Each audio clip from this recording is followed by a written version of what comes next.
For an ETV, the burr hole is situated at the coronal suture to optimize the linear trajectory to the foramen Monroe directly at the floor of the anterior third ventricle.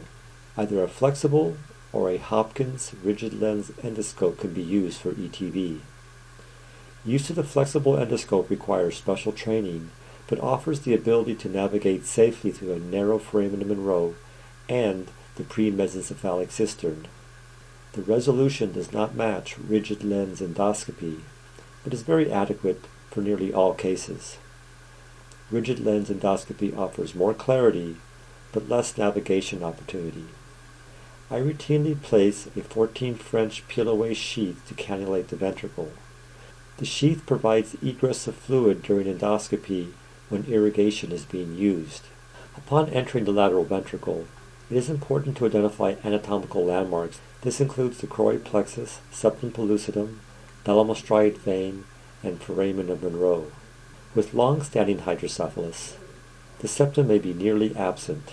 The endoscope is carefully navigated through the foramen of Monroe, avoiding injuring the fornix and friable choroid plexus. The key anatomical landmarks of the anterior third ventricle are next identified, which include the mammillary bodies and infundibular recess. I will not perform an ETV without a preoperative sagittal cyst image. It is critical to study the anatomy of the premesencephalic cistern, including the relationship and distances between the mammillary bodies, the basilar apex, and the clivus. Prebasilar distances of less than 3 mm are high risk.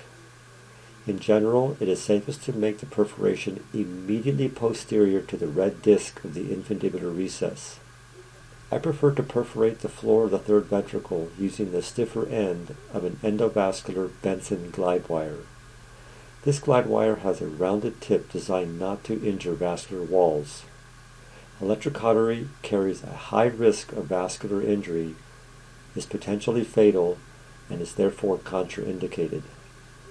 This initial perforation is then expanded using an elliptical mini-compression balloon. The endoscope is carefully advanced to the perforation to verify entrance into the premesencephalic prepontine cistern.